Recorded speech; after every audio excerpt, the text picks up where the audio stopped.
Phone flagship mahal, tak cukup bajet, abang ada satu phone bawah 1,500 yang boleh lawan dengan phone flagship. What's up guys? Welcome back to Tech Geek Channel. Dan video kali ni abang nak bagi tahu kepada para gamers yang ada satu phone baru, iaitu phone Poco X7 Pro. Kenapa abang cakap phone ni bagus untuk yang kaki suka main game?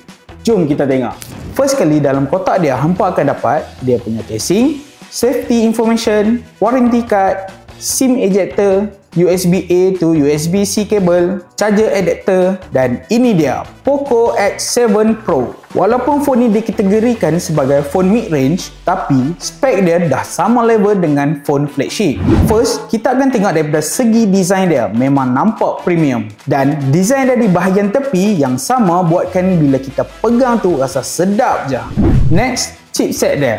Phone ni menggunakan Dimensity 8400 Ultra dan mempunyai AnTuTu score yang hampir sama dengan phone flagship. Untuk hampa yang suka main game hardcore tu, jangan risau sebab phone ni mempunyai bateri kapasiti 6000 mAh dan dia juga ada Wheel Boost Optimization 3.0 yang dapat enhancekan performance, grafik, creativity dan game audio serta dapat mengurangkan penggunaan bateri.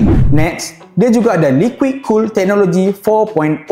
So, hampa tak payah risau dah kalau phone hampa overheat bila main game. Dengan Intelligent Temperature Control, phone ni ada 10 temperature sensor yang akan monitor temperature dan AI akan pilih sistem cooling yang paling sesuai untuk phone hampa. Tapi dah kalau hampa main game berjam-jam dengan high frame rate, phone mana je tak habis bateri dengan overheat. Phone ni juga support 90W hypercharge yang mana bateri phone hampa tu boleh charge dari 0% hingga ke 100% dalam masa 42 minit sahaja. Tapi antara semua features yang ada di phone ni, ini yang paling abang suka. Skrin phone ni menggunakan Crystal Res AMOLED display dengan 1.5 resolution dan refresh rate 120Hz. Kalau hampa main game Genshin Impact atau COD Mobile, memang smooth habis handphone ni. Takkan main game je padu. Kamera macam mana pula? Jangan risau. Phone ni didatangkan dengan 3 kamera yang mana main kamera dia support 50MP Sony IMX882 dengan features OIS. Ultra wide camera support 8MP dan front camera support 20MP.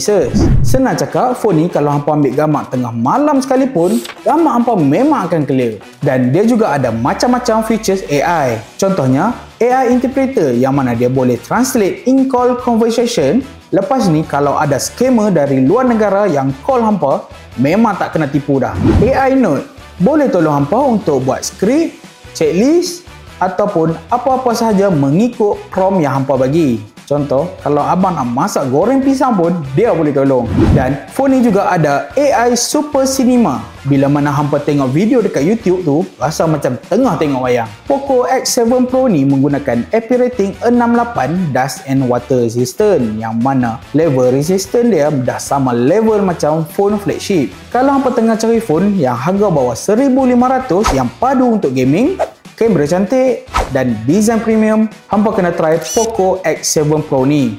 Macam mana? Padu tak padu? Kalau hampa ada apa-apa soalan tentang phone ni, hampa boleh komen di bawah dan jangan lupa like, share dan subscribe untuk next review.